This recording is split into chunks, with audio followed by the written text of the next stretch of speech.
여러분 반갑습니다. 원델 박사 파이코인 이야기 원파이입니다. 오늘도 여러분들에게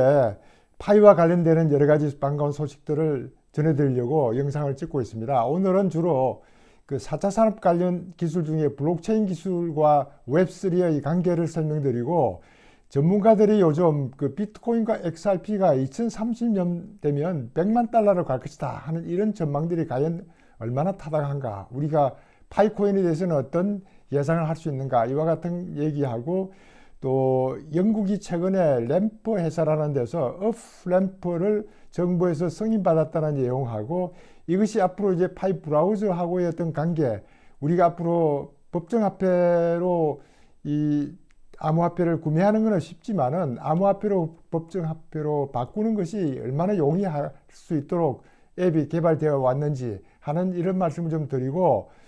또 파이코인과 관련 그 여러 가지 소식들 오늘 전해드리려고 영상을 찍고 있습니다. 우선 우리가 지금 채굴 하고 있는 파이코인이 암호화폐가 워낙 부정적인 이미지가 있기 때문에 파이코인을 채굴한다면은 가장 비트코인이라든가 이런 암호화폐 채굴과 관련되는 연관을 시키고 있지만은, 그런 것이 결국은 4차 산업혁명 중에 가장 핵심인 기술, 그것이 우리가 블록체인 기술을 활용하고 있다 하는 이런 내용을 좀 알고 계시면은, 우리가 떳떳하게 우리가 4차 산업 기술 중에 핵심 기술인 블록체인 기술을 우리가 활용하는 그 어플리케이션을 우리가 사용하고 있는 앱3를 활용한다, 이와 같이 설명을 할 수 있으면 좀 떳떳하지 않을까 하는 생각이 들고, 제4차 산업이라는 말 자체에 대해서 우리가 한번 생각을 해보면 좋겠다 싶어서, 4차 산업이라는 용어는 학술적으로 공인된 용어는 아닙니다. 이것이 결국은 2016년 다보스에서 4차 산업혁명의 이해라는 이런 어떤 그 워크숍을 통해서 나왔던 용어가 4차 산업혁명인데, 각국에 따라서 4차 산업혁명을 독일은 인더스트리 4.0이라고 얘기하고 있고, 미국은 디지털 트랜스포메이션이라고 얘기하고 있고, 일본은 소사이어티 5.0이라고 해서 각국의 그 특성에 맞도록 이름을 만들어서 거기에 이제 좀 더 디지털 사회로 나가기 위한 스마트 사회를 구성하는 이런 쪽을 얘기했는데, 우리나라에서는 이제 우리나라 정부에서 내걸었던 그 핵심 기술을 순서대로 말씀드리면 IoT하고 빅데이터 세 번째 블록체인이 들어가 있습니다. 그리고 이제 3D 프린팅이라든가 자율주행 자동차, AR, VR 이런 것들이 결국은 4차 산업의 핵심 기술인데, 지금까지의 경제는, 실물 경제는 제조업이 주로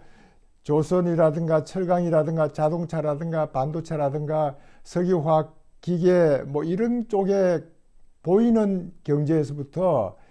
여기서부터는 이제 IoT라든가 빅데이터라든가 인공지능, AR, VR, 메타버스, 블록체인, 자율주행차 이런 3D 프린팅 이런 식은 잘 보이지 않고 눈에 잡히지 않는 이런 쪽이 되니까 이해하기가 쉽지 않지 않느냐, 이런 생각을 하는 분들이 이제 젊은 세대하고 이제 나이가 좀 많아 들어가는 세대하고 어떤 차이가,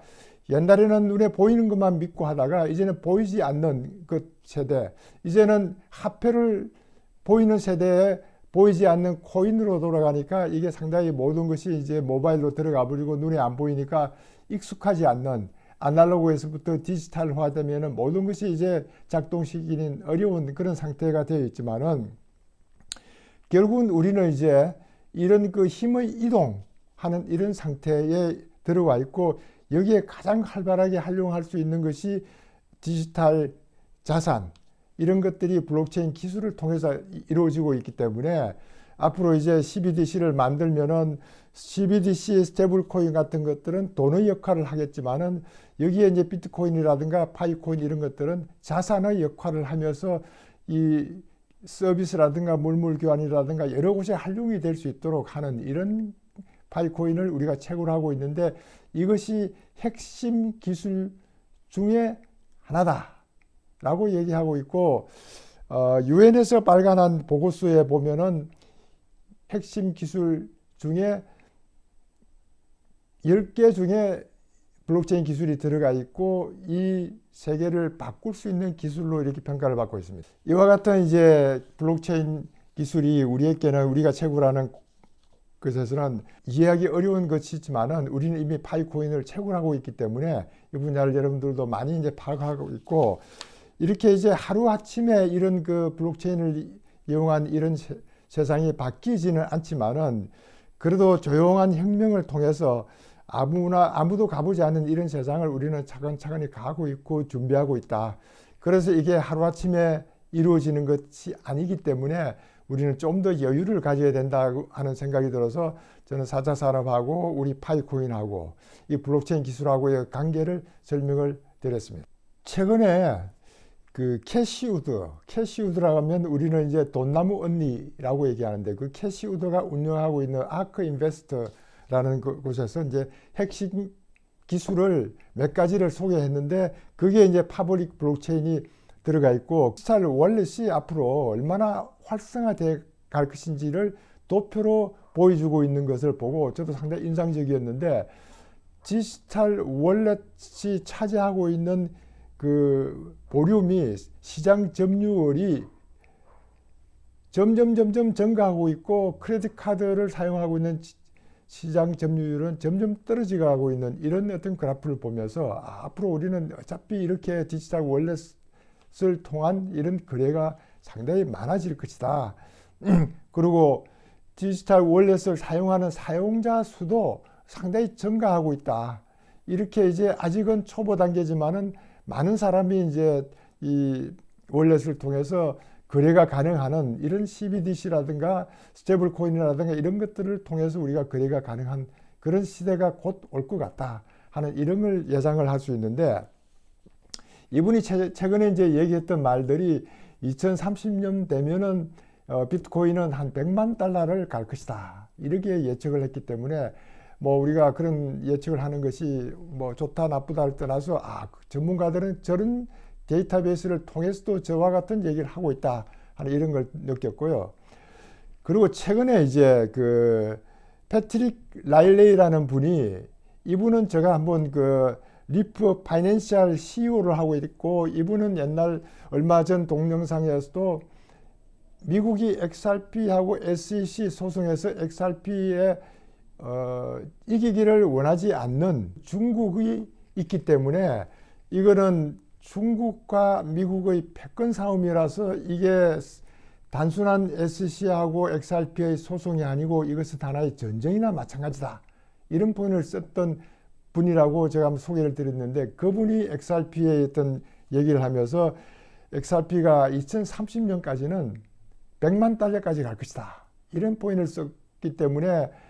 지난주에 이제 많은 그 뉴스에서 이 100만 달러 얘기를 다루고 있는 이런 상태입니다. 지금 현재 비트코인이 23K 정도 가는 것이 100만 달러 가는 거하고, 지금 XRP가 0.4달러 가까이 되는 것이 100만 달러 가는 거하고의 어떤 엄청난 배수를 저런 분들이 어떻게 저렇게 예측을 할 수 있는가, 저게 가능한가, 이런 포인트를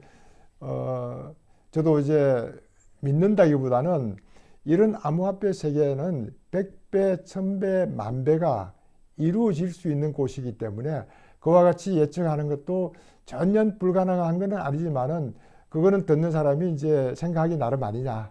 그래서 제가 파이코인이 앞으로 상장을 하느냐 안 하느냐, 뭐 언제 상장하느냐 이런 것보다는 이것이 앞으로 예상될 수 있는 것들은 5년, 10년 후에 가면 얼마나 될 것인가 하는 것들도 예상을 해보면 좋겠다 하는 이런 말씀을 드렸고, 지난주에 한번 영상에서 1000달러 뭐 이런 포인트를 썼더만은 상당히 이제 부정적인 얘기보다는 긍정으로 생각하는 사람들이 더 많았고, 그것은 우리가 앞으로 미래의 어떤 희망을 가지기 위한 그런 어떤 멘트라, 이렇게 말씀을 좀 드리겠습니다. 최근에 이제 그 상장을 안 하면 화폐를 어떻게 교환할 것이냐, 이런 식으로 해서 상장 안 하면 아무 의미가 없는 것처럼 얘기하는 분들이 많았기 때문에, 이게 이제 물론 상장을 하지 않더라도 브릿지를 통해서 교환이 가능하다 하는 이런 말씀도 드렸는데, 이게 사실 그 브릿지를 통해서 교환하는 것이 그렇게 쉬운 일만은 아닙니다. 전문가가 아니면 접근하기가 아직도 어려운 것들이 있는데, 우리 이제 크레이를 만들었던 크랩톤에서 오리빗 체인으로 바꾸고 오리빗 체인을 메타마스크로 보내는 그런 작업들을 제가 몇 번을 해봤는데, 그래도 사소한 실수를 했지만은 결국 저는 믿는 것이 블록체인의 기술은 블록에 저장되어 있으면 언젠가는 내가 찾을 수 있다는 그런 믿음 때문에 좀 시간을 걸리더라도 나중에 결국은 저희가 암호화폐는 찾긴 찾았는데, 이런 어려움이 있을 수 있다 하는 이런 생각을 하고 있었는데, 이와 같은 것을 상당히 쉽게 해줄 수 있는 그런 시스템들이 지금 이제 개발되고 있는 것 중에 상당히 반가운 소식이 하나 있었습니다. 이것이 이제 램프 스왑이라는, 그동안에는 이 램프가 그 온램프 하면, 램프라는 말은 고속도로를 비유하면 고속도로에 우리가 올라타고 있는 그 램프를 얘기하는 거라고 생각하면은, 암호화폐 세상에 올라타기 위해서는 법정화폐로 암호화폐를 바꿔야 되니까 법정화폐로 암호화폐를 사고 하는 것은 쉬운 거였습니다. 그래서 이 회사도 이제 크레딧 카드를 통해서 법정화폐를 통해서 암호화폐 사는 것들은 미국뿐만 아니고 영국에서도 허가를 받아놓고 운영을 하고 있는데, 21년도부터 이제 운영을 하고 있었던 것 같은데, 이분들이 이제는 영국에서 허가를 받았던 것이 오프램프, 소위 암호화폐 세상에서부터 우리 일상 세상으로 오는 디지털 아셋을 법정화폐로 바꾸는 오프램프라고 하는 이런 것들도 가능하게 만들어서 영국 금융감독청에 허가를 받았다는 뉴스가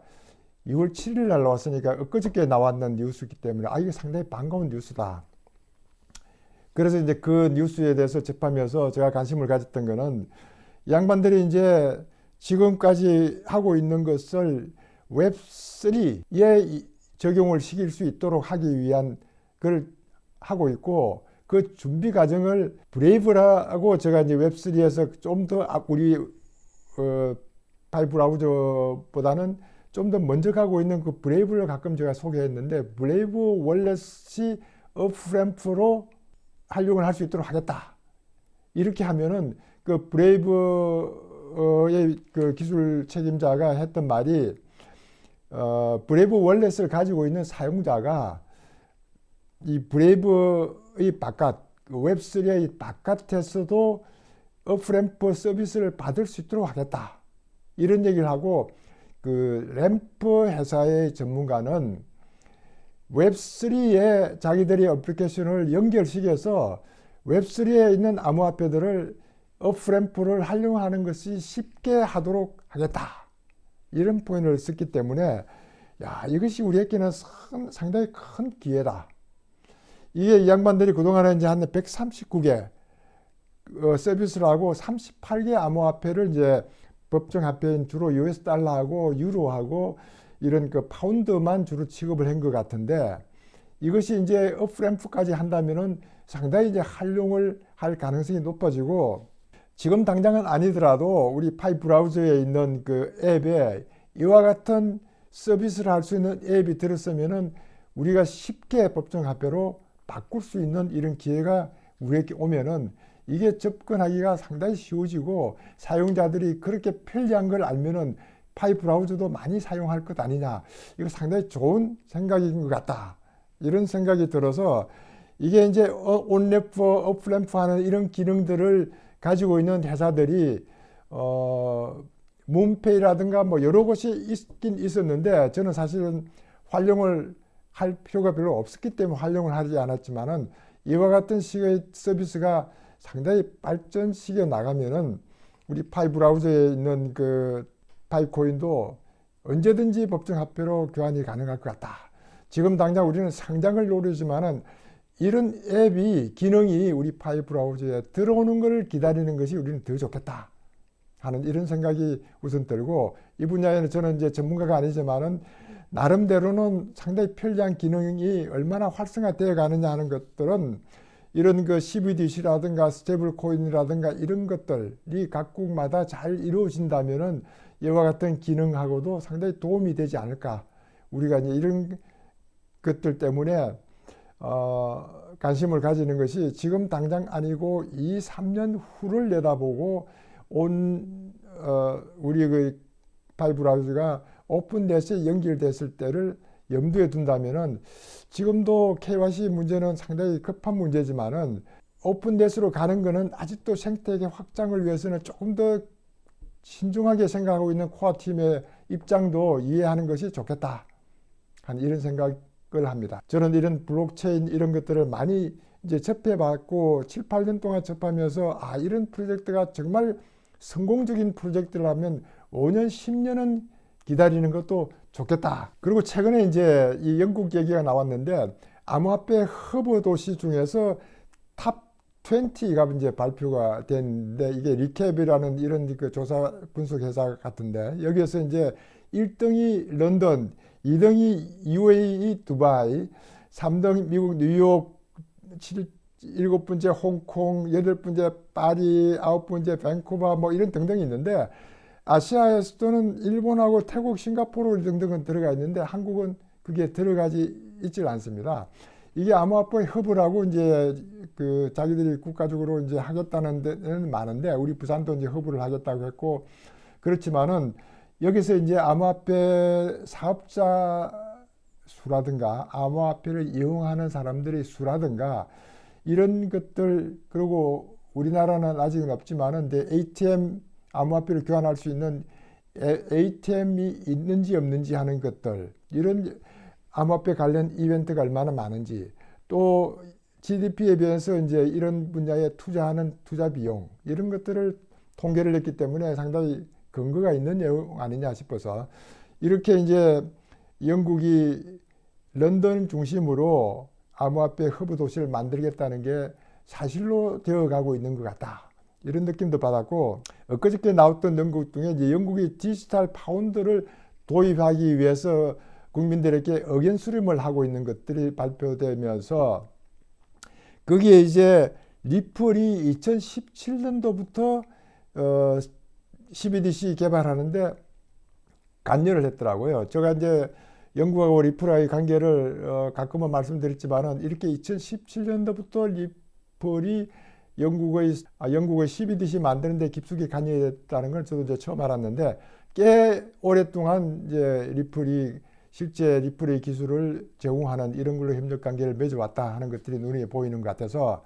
그동안 상당히 많은 준비를 해왔구나 하는 이런 걸 예측할 수 있었습니다. 이와 같은 암호화폐가 파이코인 프로젝트 같은 것이 제대로 발전하려면 얼마나 롱텀 프로젝트를 해야 되느냐. 그게 항상 제가 니콜라스 박사가 본인은 이제 스트롱 앤 롱텀 빌리버라고 얘기했던 것이 롱텀 프로젝트의 어떤 기대를 많이 하고 있는 이런 분이기 때문에 저도 이제 원자연구소에서 근무하면서 한때는 창업의 꿈도 가졌고 창업의 꿈을 가질 때는 그때만 해도 이 국내에서 처음으로 민간 기업에서 공업단지를 만들어서 그 공업단지를 만들었던 분이 저에게 10,000평의 대지를 주고 그 안에 건물을 3,000평 정도 만들어주면은 거기에 이제 뭘 제조할 것이냐 이 고민을 좀 해달라고 부탁을 했던 것을 염두에 두고 있었고 또 한편으로는 그때 원자력연구소가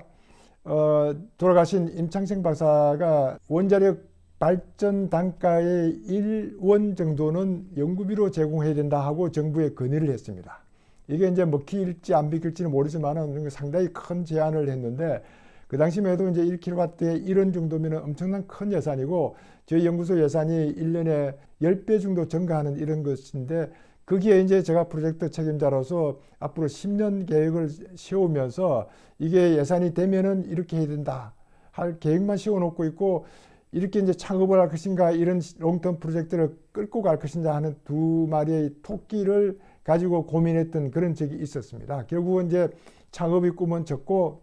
1kW에 1원씩이라는 연구비가 국가에서 주는 걸로 결정이 되는 순간부터 이제 롱텀 프로젝트를 시작했고 그때부터 상당히 많은 조그마한 규모의 실험장치를 키웠고 대형 실험장치를 만들고 이와 같은 대형 실험장치를 만들었던 것을 보고 우리가 이제 스마트 원자로를 개발할 때 소프트웨어 하는 이 디자인하는 팀에서는 전혀 보여줄 게 없지만은 저는 이제 스마트 원자로를 모형을 그대로 축소했지만은 만들어서 실험실에서 운영을 하고 있기 때문에 사우디라든가 UAE라든가 뭐 많은 나라 시리아라든가 이런 나라에서 상당히 고위급들이 와서 실제로 보면서 이 스마트 원자로가 이런 의미가 있구나, 상당히 효과적으로 도입됐구나 하면서 관심을 많이 가졌는데, 그때 저 기억에는 아마 시리아인 것 같은데, 시리아에 파견되어 있던 어떤 그 분이 중동은 미국 원자력 쪽에서부터 탈출하기 위해서 한국의 스마트에 많은 관심을 가지고 있다는 이런 포인트를 썼습니다. 그것이 이제 계기가 됐는지 어쨌는지 이제 그 사우디에서도 그렇고 UAE에서도 그렇고 스마트 교육을 위해서 한국에 파견을 많이 이제 시켰는데, 그때 마침 이제 그 원자력계에서는 프라마톰하고 그 독일 시멘스하고 합작을 만들었던 아레바라는 회사가 스웨덴에 원자력 발전소를 만들었는데, 그 원자력 발전소를 건설하고 있는 것이 상당히 문제가 많아가지고 있을 무렵에 우리나라의 발전소에 관련되는 기술들을 많이 알고 있는 UAE가 한국의 APR 1400 원자로를 채택하게 된 그런 동기가 되었고, 그것이 우리가 이제 중장기 과제 롱텀 프로젝트를 통해서 그와 같은 대형 실험 장치를 만들고 그와 같은 기술들이 이제 남들에게도 알려지게 되고, 그것에 대한 신뢰를 하는 중동 국가가 우리나라의 원자로를 도입을 하게 된 그런 계기가 됐기 때문에 저도 거기에 상당히 이제 기여를 했다, 이런 게 개인적인 자부심을 가지고 있을 때 마침 퇴직하고 이제 부산대학교에 와서 전문 경력 교수로 갈 수 있던 것이, UAE에 원자력 수출하고 나면 이명박 정부에서는 원자력과를 이렇게 키울 텐데 왜 부산대학교의 기계공학과 안에 원자력공학과를 만들자 해서 기계공학부 안에 원자력 전공을 만들기 시작했고, 그 인연으로 해서 제가 부산에 가 있었으니까 부산도 원자력 활성화를 위해서 부산시도 상당히 많이 관심을 가지고 있었고, 그 바람에 제가 또 기계연구소에 들어가서 그 기기검정센터를 구축하는데 기여를 하고 수 있었고, 그 기계검정 구축하는 동안에 이 블록체인 기술이 굉장히 중요하다, 원자력 발전소 인검정 위변조 서류를 이걸로 만들어야 되겠다 하고 이제 공부를 했던 그 덕분에 파이코인을 알게 됐고, 지금 파이코인하고에 관련돼서 제가 여러분들에게 영상도 찍어주고 있고, 이렇게 이제 우연히 만난 코인이 앞으로 저에게도 상당히 크게 그 작용을 하고 있다, 이런 말씀을 드리고, 이와 같은 롱텀 프로젝트를 통해서 우리가 정말 제대로 된 코인을 만들어 가야 되기 때문에 여러분들도 그와 같은 것을 조금 이해하고 KYC는 언젠가 곧 빨리 이루어질 수 있다는 희망을 가지고 상장과 관련되는 이것은 조금 더 기다려 주는 것도 좋겠다, 이런 말씀을 드리면서 오늘 영상은 여기에서 마치겠습니다. 오늘도 여러분들에게 도움됐다면 좋아요, 구독 부탁드립니다. 여러분들 감사합니다.